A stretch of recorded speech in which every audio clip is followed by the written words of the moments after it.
the business model canvas. Cara has been with the organization for almost 2 years.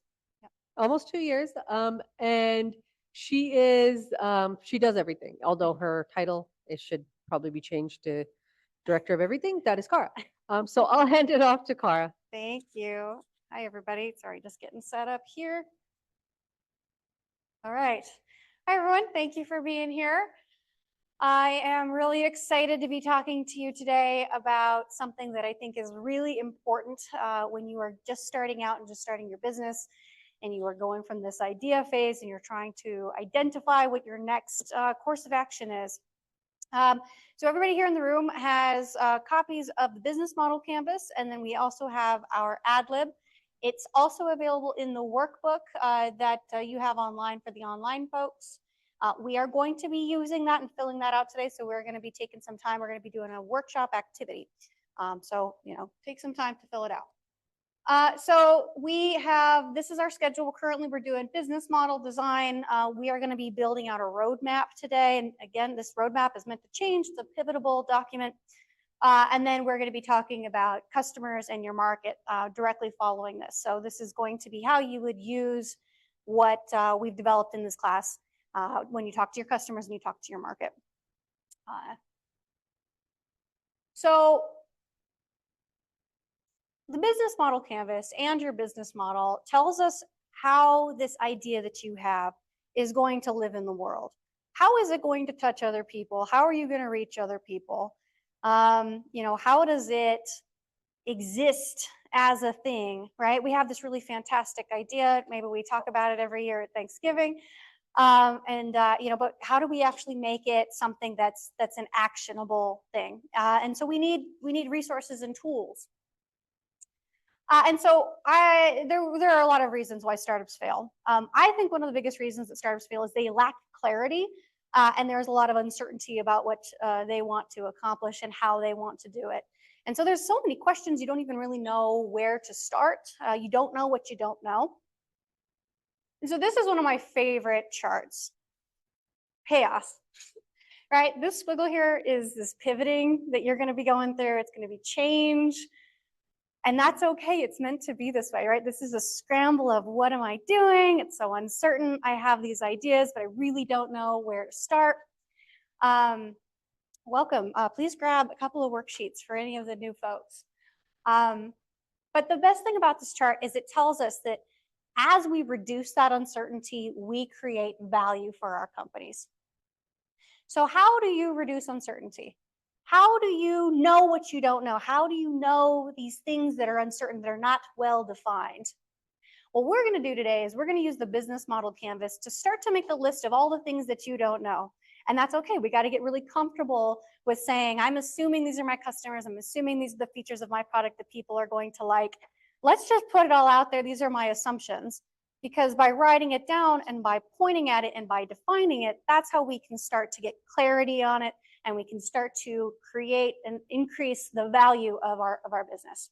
So it's all about clarity and reducing that uncertainty. So this is the business model canvas. This is a tool that was developed by Strategizer. It basically takes your business and it distills it into 9 core building blocks. I always tell people that the days of the 30-page business plan are over, because they are. It's really difficult to pivot when you have a 30-page document that you need to go in and change.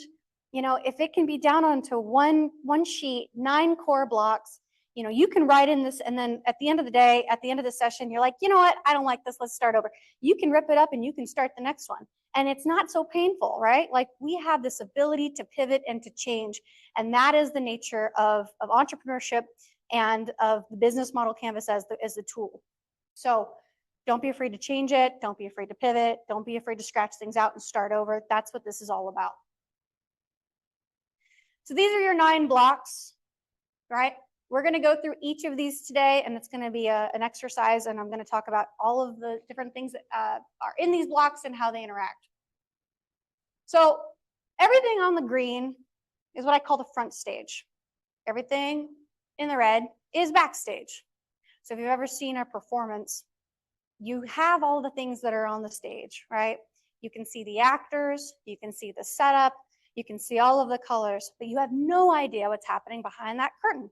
You don't know what it took for that production to come together. You don't know who was the choreographer. You don't know who the designer was, but all those people were there and they played just as much of a crucial role as the actors who were on the stage.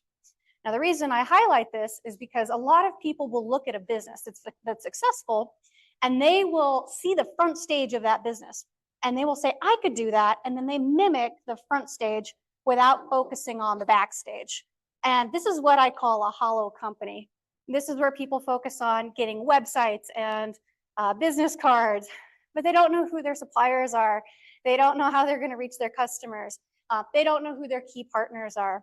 And so I really want to encourage you to focus not just on the front stage that other people are going to see, but the backstage that no one's going to see, the nitty gritty, the meat of it, right? So we're going to focus on both. Now, the key thing here is this front stage is what the people are going to see, but nothing needs to be behind the curtain that is not supporting what's happening on the front stage. You don't need extra people hanging out in the back. Everything that's happening here must support what is happening on the front stage. I know a lot of folks who will put extra partners on there because they're friends or they have to or whatever. They're not going to see the sheet. It's okay.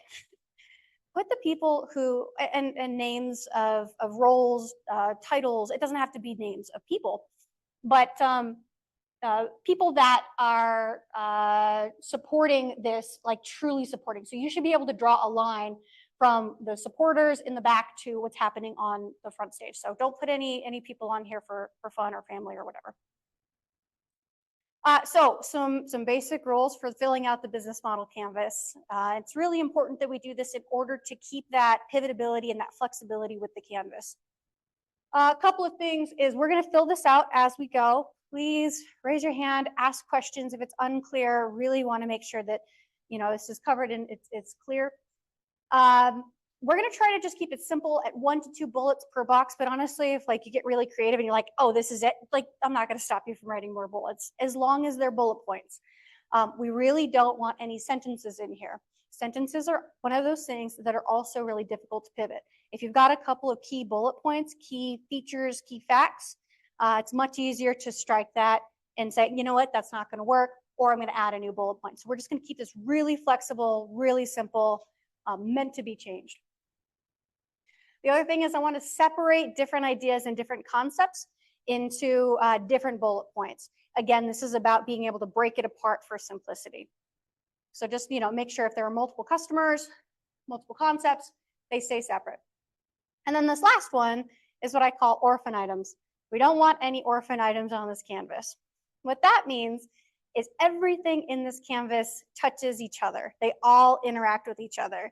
I've got key channels, I've got key partners, I've got key customers. They all work together. If I've got some customer that isn't clearly tied to a product or clearly tied to anything, then they need to be removed. So the key thing with our orphan items is you either build the canvas around it or you strike it completely. So if you've got something on there that you realize doesn't fit, you can't draw a line between that partner and the product or the partner and anything else, then we strike it. And again, no one else is going to see this but you. It's okay. So we'll get started. Now, before we get started, any questions about the basic rules? Anything else that I can cover before we get into it? Any questions online?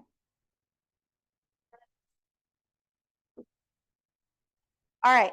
You guys got your pens and your canvases ready? All right. Now, the very first box that we start with is our customer segment. So for whom are we creating value, right? Now, I want you to not just think about an individual person, but think about what they all have in common. Are they all part of an association, a group, geography, are they a part of a club? What do they all have in common? Who are these people? Now, I would really love for everybody to shy away from giving me general age groups and genders, right? 18 to 25 females in Las Vegas. I don't want to see that. I want to know people. I want to know roles. If I've got a logistics company, I'm going to target trucking companies in Nevada that make a certain amount of revenue, right? Like get very specific about who your customers could be. And we don't know right now, right? Like the whole point of this exercise is I might not have those details. So let's write in some assumptions and some guesses. Yes. Oh, hang on. Let's give you a mic. For who we're creating value for, these are humans. They're humans. This is not the planet and Yes. society. It's like, what does creating value mean? Creating value, you are producing something for this person that solves a need. Maybe you're solving a problem that they have, but maybe they've got an additional gain. They're getting something extra positive that they didn't get from this before. So creating value, something that didn't exist before, something that solves a problem. And they have to be real people, because if I told you we're going to go do customer discovery, who are you going to talk to tomorrow? Do you have an idea? If it's the world, or if it's too general, it's a little bit harder to call them up. Okay. I mean, that is what creating value for ultimately. Yeah. This is like humans. This is humans. This is core stakeholders who would be exchanging monetary value here. Like there would be, they're going to pay for something in order for it to have this impact on Mother Earth, right? And so that's the impact portion. Mm-hmm. Few more minutes on this. A great one to think about is associations. You know, maybe I want to sell something to all homeowners, but I don't want to reach them by knocking on all the doors and being like those solar companies, right?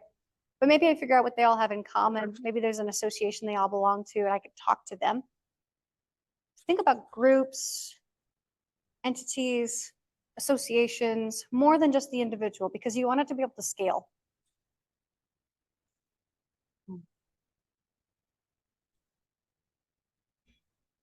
So if I have an idea that I want to serve more groups later, I can do this just for the ones I have like in this short term, and then do another one of these later. Yeah.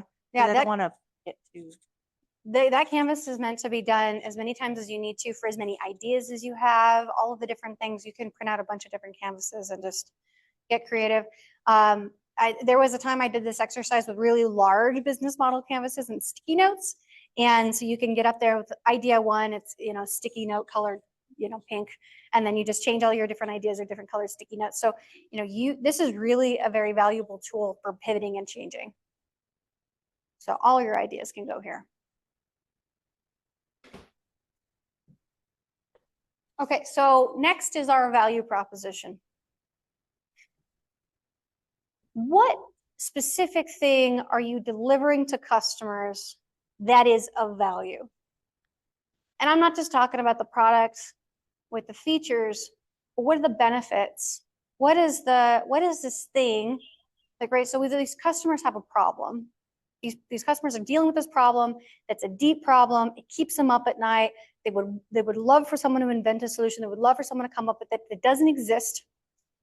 And because it doesn't exist, I have this pain. I have this ache that it exists in me.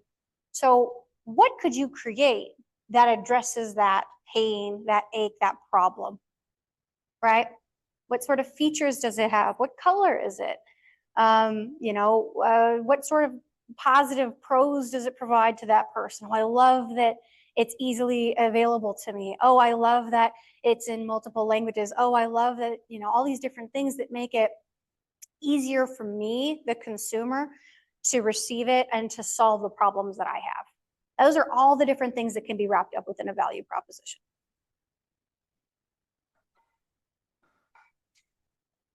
And we want to remember that anything we put in these boxes has to tie back to another box. So if you put down some customers, whatever your value proposition is, those values should be tied to a customer. So if your list of your product idea or your company idea is longer than your customer list, start to think about who could benefit from some of those features or some of those concepts.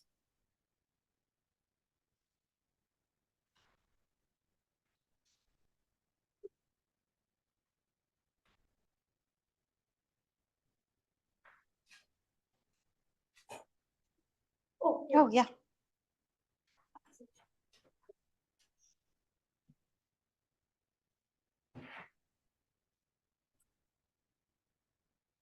guys have any questions online?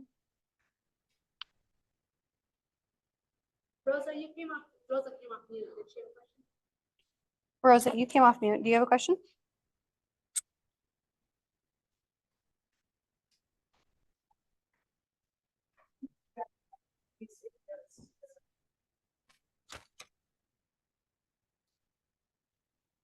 Okay, how do we feel about the value proposition? Yeah, good? Yeah. Carmen, how do you feel about the value proposition? Yeah, all right, you're right, and I won't distract you. Okay, great. So that's the value proposition. So in summary, so far, we've basically said, I am providing value to customer, right? So look at the bullets you have. Can you say that statement clearly, right? I am providing value to customer. I am providing this app that offers multiple languages to customers who would like to learn a gamified version of a different way to learn languages, right? So maybe Duolingo or one of those other things, right? So like that's that value proposition. Customer relationships. Customer relationships is all about what keeps your customers coming back for more. So if you're on a road trip and you're driving through a town you've never seen before, and you want a cup of coffee, you might stop at a Starbucks. Do you know why you might stop at a Starbucks versus a local coffee shop? Do you know what it is that draws you to that Starbucks? You guys have any ideas? Familiar with the menu?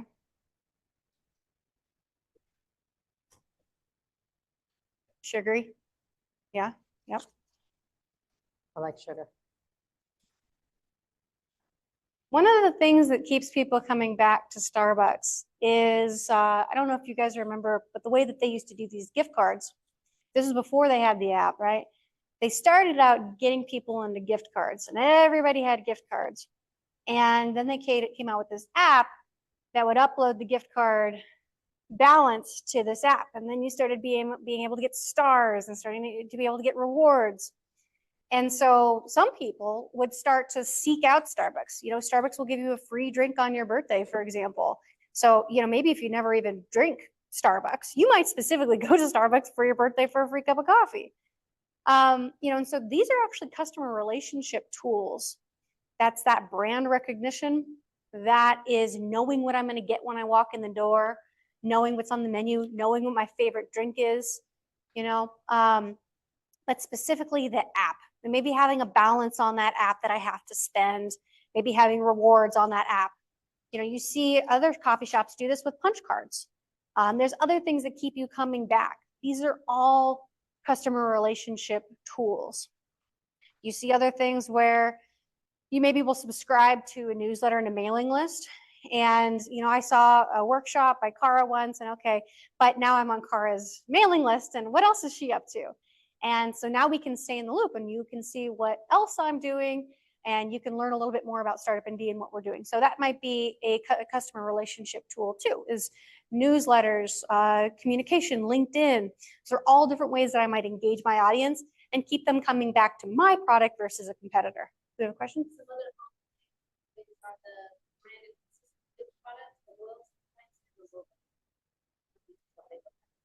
Great. Yes. Thank you so much. People come back for the logo. Yeah. I love that. Yeah, there are some really cool logos, and you like that. You might be inspired by that artwork, right? There's a couple of companies I know. I was just looking at logos this morning, actually. But like BeerNV is a really cool logo. If you guys haven't seen that, even if you don't drink beer, it's a cool logo because it's the state of Nevada and it looks like a mug of beer. And it's an interesting thing. I don't think I've actually ever been there, but it's an interesting thing to think of and to remember. I've never been there, and I could tell you about their logo, but that's how it sticks out in my mind, right? Now, customer channels. This one's a little bit more straightforward. This is all about how my value gets into the hands of the customers. And that's two different ways. So how did it get into the minds of the customers? So this could be social media, marketing, digitally into the hands of your customers. Like how did I hear about it? but physically also, how is it getting into the hands of your customer? So if you have a physical product, you have to start thinking about distribution. How do you move it over? This is where you might think of your marketing and distribution channels. And marketing and distribution is also one of those things that you, especially if you're in the early stages, you're probably not going to have a lot of information, but that's okay. You could just say partner with distributor, right? Like that's okay. We can just put that in there today so that we can identify it as a point of uncertainty for us to reduce and create value. I'll give you guys a few more minutes to focus on relationship tools and channels. So if the product is like a service, it still needs to get into the minds of them. How are they going to touch it? How are they going to interact with it? Right? They're going to walk in somewhere and they're going to see a sign for it. Are you going to have partners that are promoting your program or your services or whatever it is? How is it going to get into the hands and into the minds? How am I going to bring it to them?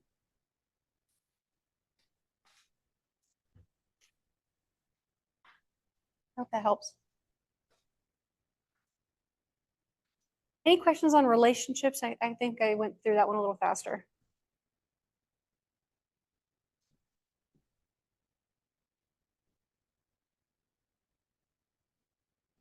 Anybody online? Anybody online have questions about customer relationships? Feel free to unmute yourself. You can absolutely just, that's okay too.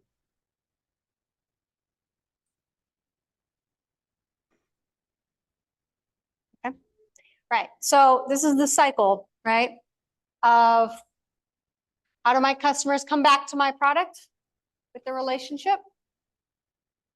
And how does my product come into the hands and into the minds of my customers?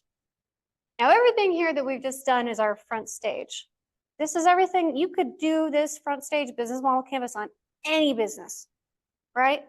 You could do it on any business that you know that's around here. You could say that's their value, that's their product. That's who is their customers. That's who you see shopping there. That's who you see buying things.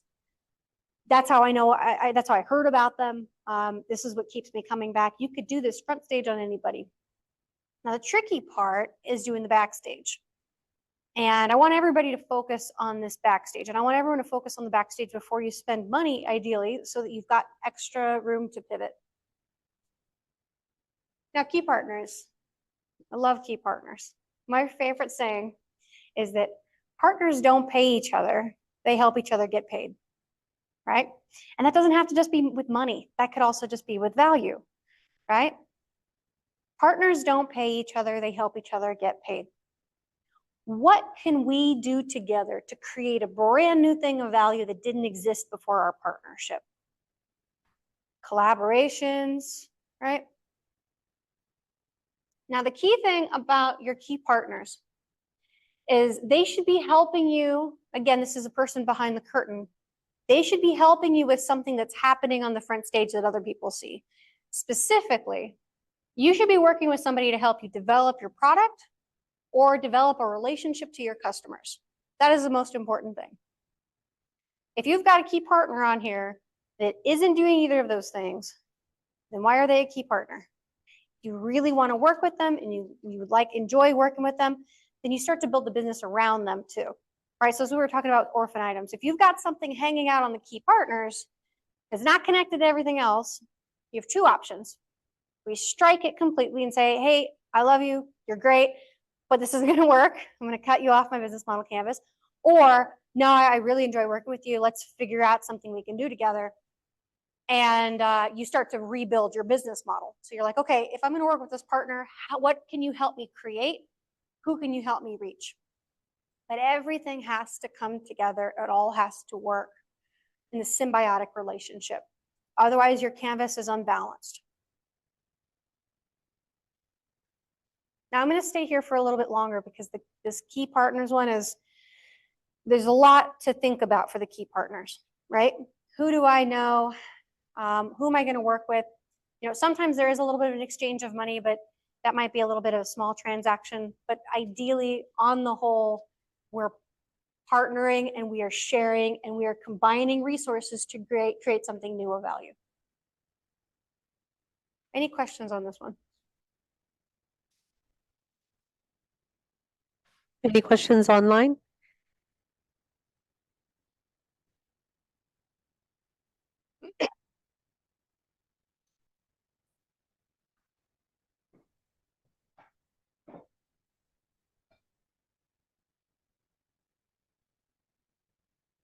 Also, people online, you're missing out on the snacks, just saying. Thank you so much. Seems like there's every key partner can potentially play a different and unique role. Is there another, this is a structure, right? The business model canvas is a structure. Mhm. Is there a structure that you've come across in the past that helps you model what sort of key partners you or might be valuable to you in the future? Like I have a lot of friends in maybe a specific sector that sounds nice, but then I may not be thinking that, oh, it was that other friend from, I used to do marketing like that. Mm. They're in a different sector. Maybe I don't really glue them together within the key partners because I just forget about them. Is there some sort of structure within the key partners category that you've come across or that you've seen that would kind of help us model what sort of pieces would be good to kind of like glue together, even though, and while keeping in mind that they play like different roles? See, that's a little bit harder because that's trying to build the business from backstage. That's like saying, I know some really great set designers and choreographers, but I don't know what we're going to be designing. Gotcha. Right. So it's easier sometimes to say, this is the show I want to put on. This is what I want it to look like. Mm. Okay, now I've got to find somebody who can who can be a choreographer for this, or someone who's got that art style that matches the sort of play that I want to put on. So you really start with something on the front stage is inspiration, right? This product I really want to make, ideally the customer you want to help, ideally the problem you want to solve. Yeah. Something that other people can see that's very visible, very obvious, very front stage, and everybody else is supporting actors. Mm-hmm. Front end dictates the back end. Yeah.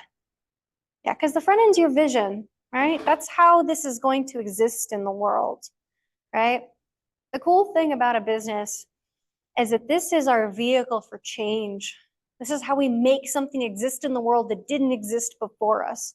That we solve a problem. This is how we reach a group of people who have traditionally not been reached. This is how we create this, right? And that's the business is the ability to execute on this idea and this vision.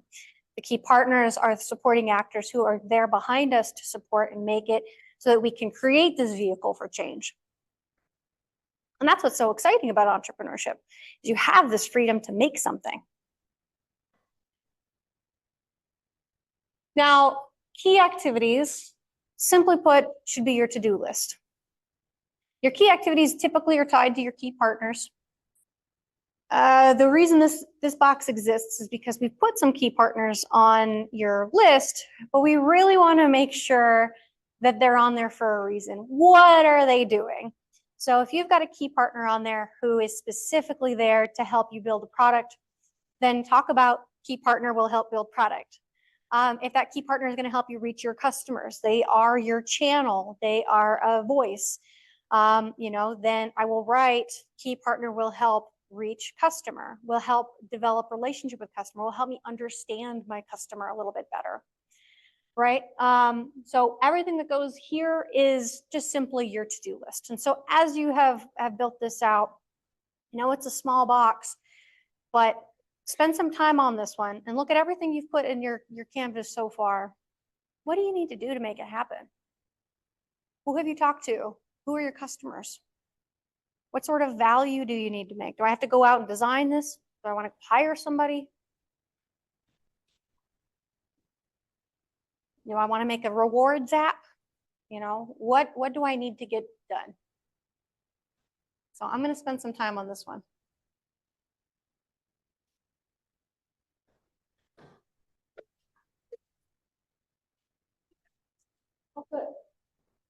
Yes, we will always have snacks. Please join me for snacks.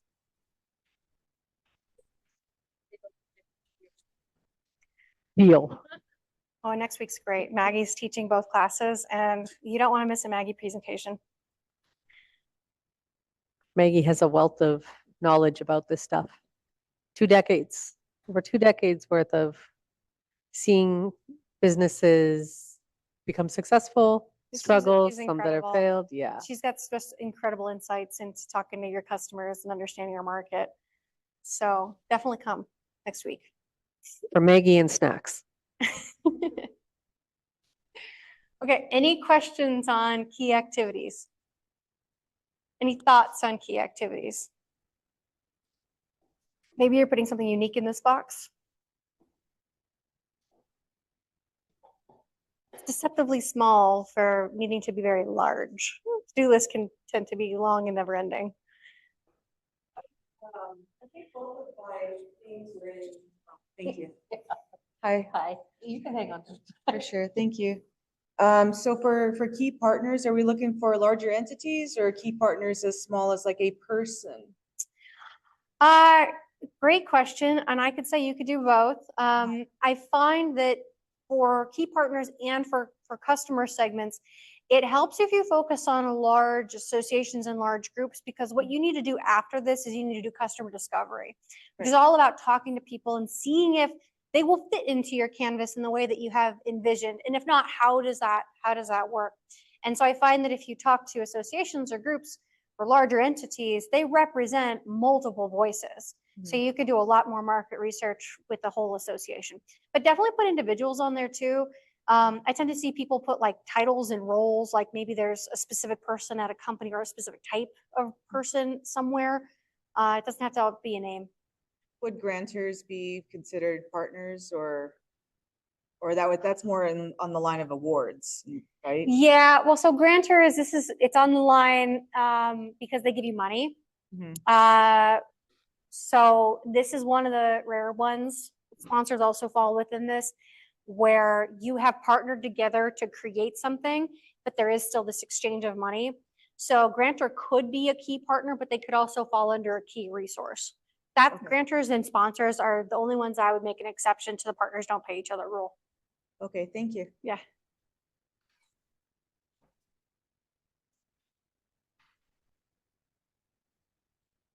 Okay, key resources. This is where you put your wish list. Okay, so go back and look at all the rest of the boxes and just tell me all the different things that are going to cost you some money, right? It's going to cost me some money to develop that product or develop that concept or develop those services. It might cost me some money to reach my customers through newspaper and ads. Might cost me money to develop my rewards app. Right? So what are all the different things that are on your front stage and on your backstage? Well, ideally not too much on your backstage. Maybe your key activities. What are these things that are going to cost you some money? And let's just make a list. I need a website to have a channel. Not a website for fun, right? It's all connected. This website's a channel box. The rewards app is a customer relationship box. Everything touches no orphan items. I have a question, Yes. just because I know that in Carmen's case, travel. Would that be one of the things, because she does need to travel to kind of talk to other Mhm. other locations and organizations and Yeah, I would put that down as see, a key resource would also be like the way to travel. So if you're buying vehicles or anything like that, that might be a key resource. These are like big budget items, not necessarily just gas and time, but like paying for the car to transport. Maybe I've got multiple employees and they all need to go somewhere, right? So those would all be things that fall under key resources.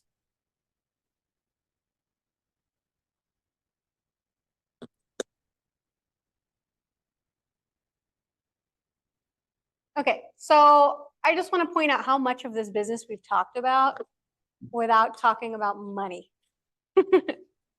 Yes. Engineering, would that be a key resource? And would you call that like an engineering department or like an engineering team? Yeah, I would get really specific. What are they engineering for you? Are they coming up with some designs? But contract with engineer to contract designs. I mean, today we're doing bullet points, but be specific about it so that you can test each of these things. Thank you. So, so the reason we haven't talked about money is I just want to highlight that a conversation and a handshake, they're free. They're free things. You don't have to go and build a website today. You don't have to go spend money on business cards. You don't have to spend any money right now, and I would encourage you not to. It's really difficult to pivot. It's really difficult to change your mind. It's really difficult to change your partners, your product, your customer segments.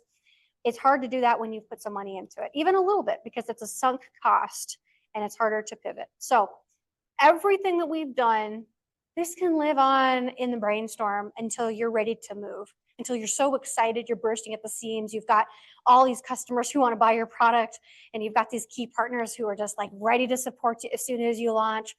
This is this momentum, this potential energy that you can build up right now. And then ideally, you put a little bit of money into it and it goes, right? You've got all these customers who've been on the wait list. They could not wait for you to open this up. They were flooding your website as soon as you said it was open. You want to build all this up now. You want to do as much of that as you can before you spend the money. And I just want to say, like, if you bought a website, you paid the domain, you paid for a developer, you put a few $1,000s into that, but I'm maybe 6 months, 12 months before actually having a product and go to the market, that's 6 or 12 months that I spent on a website that maybe didn't have traffic, that didn't really have a call to action, but I made a website because that's what you're supposed to do, and I'm an official business. And that's what happens, and we get sunk into these things. And so it's okay if you guys have websites. I'm not trying to bash. But I just want to encourage you not to spend a ton of money until you really have started to build up all the free things, right? All the free conversations, all the free partnerships, all of that stuff. Make sure that you know what this is going to look like in the world before you spend money and you start to get yourself locked in. So cost structure. We're not going to be doing financials in this session, but I want you to start just making a list of all the things that are going to cost you money. Engineers are going to cost you money. Vehicles are going to cost you money. Personnel, purchasing the equipment. I just itemize it, right? These are all the things that are going to cost me money. Keep in mind, if you put something here and it doesn't exist in the rest of the canvas, go back and put a bullet on somewhere else on the canvas or take it off. Everything must be connected.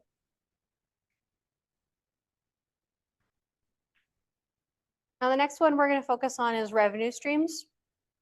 So it's going to be the same that you've been doing for cost structure. So what are all the different ways you can make money? I really want you to get creative about this because I know sometimes it feels like it's going to sell my product, right? But are there services? Maybe there's warranty plans, there's insurance plans, there's add-ons. Maybe there's a la carte, one-off versus subscription. Maybe you have monthly subscription. Maybe you have a down payment. A lot of different ways to bring money into the business.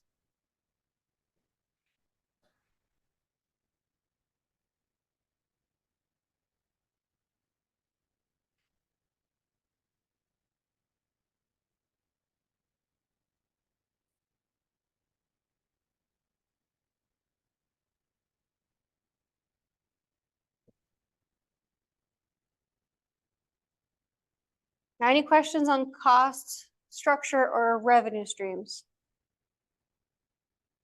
Anybody online? And again, we don't have to know numbers, right? Just generally, I know it's going to cost me to make this thing. And I know that people would be interested in buying a subscription. Maybe I don't know that, and that's why I'm putting it on my canvas to test it. I don't know if people want a subscription or a one-time payment, or maybe they want it for free, so I've got to find a different way to make money, right? Maybe there's ads, ad space. All right, so this is the whole canvas. I know it's a lot of stuff, but we did it piece by piece. If you want to revisit any of this, and these slides are going to be mailed out to you guys. You'll have it. But in general, this is your business.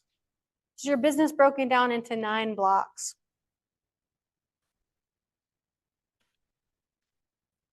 Here's the order that we filled this out, right? Except customer segment and value proposition should be switched. We focus on our customers first, talk about the value we want to offer. How are we going to get it into their hands? Who are we going to work with? What's going to cost me money? And how am I going to make money? Now, what do I do with this canvas? Oh, is there a question online?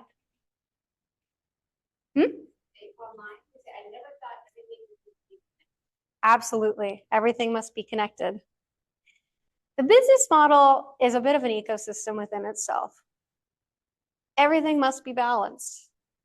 That's why it's so important that we use these 9 blocks instead of 30 pages. I don't know about you guys, but I don't think I would have seen this as clearly through 30 pages of reading. But on here, I can see that everything must be connected. And if I've got an extra anything, it's not going to work. And a lot of things get added on because I have to have that. I have to work with that. I have to have these features. I have to work with these people. But just throw that all away and say, this is what I think it needs to be. This is why it needs to be connected to other things. And if it's not connected, something's not working here. And so what we're going to do, I know we've only got about 10 minutes left. This is the business model canvas ad lib. This is a really great way for you to summarize and tell us what your business is. Is there a question online? Losses? Like financial losses? I would not put a financial loss in the business model canvas because this is more of a brainstorming tool. I would identify expenses. Loss, like financially losing money. I would probably put that under cost structure. Yeah. Okay, so everybody here in the room has this ad lib. I'm going to encourage you all to fill this out based on what we have put together on the business model canvas. Everybody online, you should have this on in your workbook, but please type it out into your chats or feel free to shout it out when you're done. But my favorite part about the business model canvas is a couple of things. One, it helps us identify all the things that we don't know. Right? We just made a long list of uncertainties and unknowns, which is awesome because now I know what I don't know. I know a little bit more now. But also, I now can actually talk about my idea just a little bit more clearly. So we're going to use this business model canvas ad lib to specifically talk about our business. So we're going to say, my product or service provides value to customer segment by short description, very short description. In order to deliver this value to our customers, we have partnered with key partners who help us achieve, and in this case, it could be access to customers, help me develop my products. It doesn't have to be all of these things, but just what's a core theme to that particular key partner. We expect to spend money on costs, right, which is your product, your key resources, and we plan to make money by revenue streams. Okay? So let's take a few minutes to fill this out. Any questions with the ad lib? Yeah, it's all about clarity. Business model canvas, ad lib, you know, it's I think we spend a lot of time talking about this idea, this thing that we want to accomplish. But what separates us from idea to action is certainty and knowing exactly what I'm going to do tomorrow, who am I going to talk to, what am I, how do I even tell people what I'm working on? I feel like that might be the hardest part is getting even that much clarity to be able to tell family and friends about it. It's really difficult. But something like this ad lib is a really great first place to start. Just simply, this is my product, this is who it's for, all of that, right? You start to pivot it and test it. Like, I didn't like how that sounded. I don't think that fits. Let's change it again. Let's change it again. It's meant to be changed. Because you want to do this right. You want it to be really good. And something that's really good goes through a lot of iterations, a lot of feedback from customers and partners, a lot of different iterations of the service or the product or the thing that I'm making for it to be really good. Is anybody ready? Do you want a few more minutes? Can do it?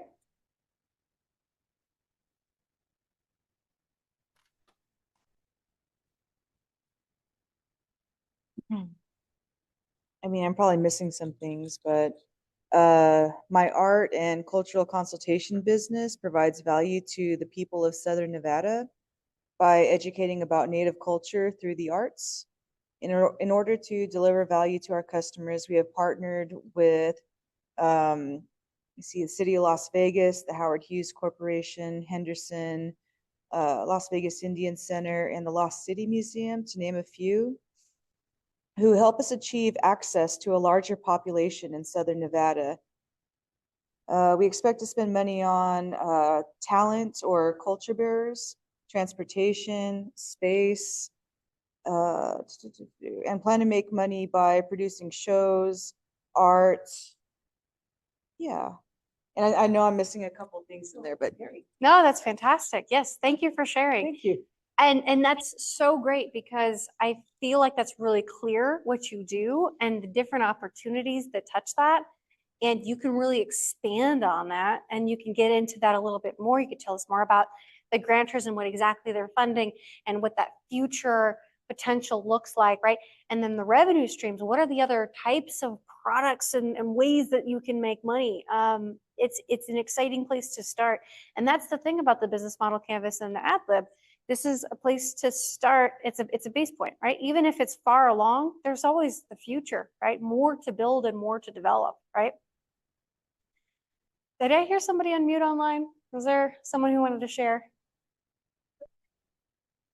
Okay. But I mean, if anybody online wants to unmute and share, we wouldn't stop you.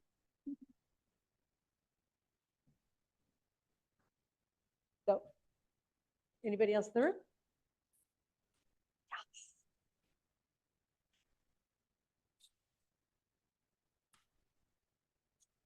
This is a fun activity. Oh, good. My water design services provides value to human communities, by creating regenerative water sources. In order to deliver value to our customers, we have partnered with the world's top water retention landscape designers who help us achieve sustainable and regenerative landscapes. We expect to spend money on heavy equipment and prime professional designers and plan to make money by taking money for design work, installation, and educational course offerings. That's fantastic. Good job.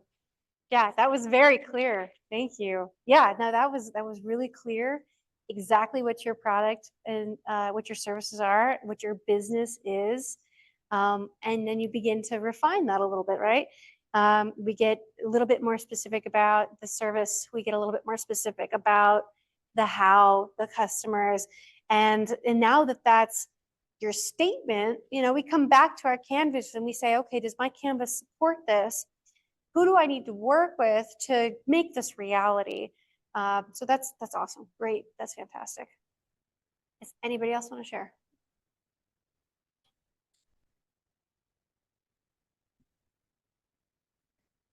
So my handmade items are products and services are powwow regalia, Western wear, and jewelry. And it provides value by supplying authentic competition quality regalia, Western wear, and jewelry. And in order to deliver value to our customers, I've partnered with social media, my website, and crafts fair, and who has helped me advertise and provide testimonials. I expect to spend money on fabric, findings, thread, and beads. And my plan to make money is by direct sales and e-commerce. Yeah, good job. That's great. Yeah. Awesome. The only thing I may change is social media as a partner would be more of a channel, right? So people may hear about it through social media. Craft fair is a fantastic partner. You can reach a lot of different people through the craft fairs. I would even think higher than that. Who puts on the craft fairs? What else are they doing? Knew who puts them on? How would a social media page be a partnership? Like if it's something that's gaining customers for something very specific that she's doing, but like it's the native arts. Like, let's just say that. Like it's an association that Like a has, city kind, like the city puts her website or somehow sponsors her? Is that kind of what you're? I would think above it, right? So whatever that social media is the means, but who's behind it? Is it an association? Is it a group? They reach people through that Facebook or through that website, but who is it that's supporting it? Okay, got it. Yeah, it would be more grassroots, like the way that I was thinking, because I almost wrote that down too. That's why I wanted clarification on it. Was, like let's just say I'm just gonna make one up, like a Native Crafters Las Vegas or something like that. And let's just say there's 5,000 people on this one, social media page, and you're, connecting with all the people who are like the ones who want to buy these things, who are looking for those things. Yeah, But it's not sponsored by any kind of entity. It's like literally grassroots, and it's a communal kind of, social media page. Does that count? It does, but I don't feel like it's a key partner so much as a channel still. Channel. Yeah. Got you. Yeah, it's still a channel. It's still a way to reach people. But so like through this channel, if you met a champion in the community who is always supporting, who is always making these things happen, that individual, that group, that person, that's your partner. And you may have met them through that Facebook page. But the Facebook groups themselves aren't partners because you are not creating something new together. You're forming connections, but it's a bit of a tricky one, but I would definitely call that more of a channel. Yeah. Yeah, awesome. Thank you for sharing. Anyone else? Anybody online? It's okay if you want to type it out. Someone can read it. That's okay. It's okay if you don't know what you want to do. If you don't know what you want to do, but you know you want to do something, the best thing to start with is the problem. What problem do you want to solve? And this could be a very personal problem, be a selfish problem. It could be something that you experience in your family, in your home, very close to you. It doesn't have to be a real life big problem. Start there. And then I encourage you to go from there. And I want you to find somebody who cares more about that problem than you do, which is hard because it's a really important problem to you. But who cares more about that problem than you do? Who is staying up at night? Who is getting paid to solve this problem and they're failing at it? Who has an issue right now that needs to be solved? So if you don't know where to start or you want to start over, that's okay. Focus on the problem and then start to think about who are all the people who touch and interact with that problem. I think we're out over time. Yeah, one more Yes. question, I think. You have a question or you want to? I'd love to hear it. Well, I mean, I have something, but I'm hold on, not sure if I'm microphone doing up. it correctly. I have That's something, okay. but I don't know if I'm doing it correctly. Because what I'm doing right now is just donation based, and I just wanted to see if I can use this model with what I'm doing. So can I just read what I have? Okay. My guided hikes and nature immersions provides value to overworked and overstimulated people in the medical field, military, or hospitality industry, veterans, those in recovery, or those seeking mental health and wellness activities, and visitors to Las Vegas by providing a guided experience that is comfortable for all participants in different abilities. In order to deliver value to our customers, we have partnered with holistic and wellness organizations and nursing organizations who help us achieve marketing and merchandise distribution. I'm not sure if that's Yeah, correct. yeah. That's Okay. reaching your customers, it's Okay. channels. Yeah, that's all front stage. We expect to spend money on attaining a vehicle, maintenance, gas, and marketing, and plan to make money by merchandise sales and hiking and guiding fees. Yeah, no, that's very good. Okay. Yeah. Okay. Yeah, I mean, it's very clear when you put it together in a statement like that, because you've told me just the essentials, right? Now I know what your company is. Everybody here now knows what your company is. We know what you're trying to do. We know who you're trying to reach. And then at this point, we begin to refine and we start to get more specific about those customers, how we're going to reach them. But this is the baseline. This is where we start. And that's what's so exciting is it's okay if we don't know. It's okay if all this is a guess. It's meant to be tested and we learn from it, right?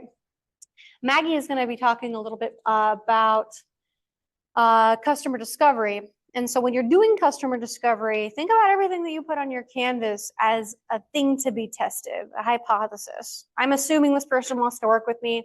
I'm assuming that these features of my product are going to be interesting to the customers, right? Treat everything as an assumption. And when you go and you do your customer discovery and you talk to people, and so Maggie's got some really great guidance and some questions you can ask. Think about all of those questions as testing everything you put in your canvas. These are all assumptions. And the only way to reduce uncertainty and to create value is to talk to the people you just put into your boxes. That's why we want to be very specific. If you had to turn around and talk to them tomorrow, do you know what questions you would ask? Do you know what you're looking for? That's what this is all about. This is identifying everything I don't know. And there's going to be a bit of this, right? There's going to be a lot of coming back to this canvas and rewriting it. But I'm going to talk to customers. I'm going to go from all these question marks on my canvas. And I'm going to start testing things. I'm going to start talking to people and I'm going to start validating. And I'm going to know what this is meant to be. So thank you all so much for being here. I really appreciate it. Please take some time to check in. And if you haven't joined our Slack community, please do so. Thank you so much. See you guys next week for snacks.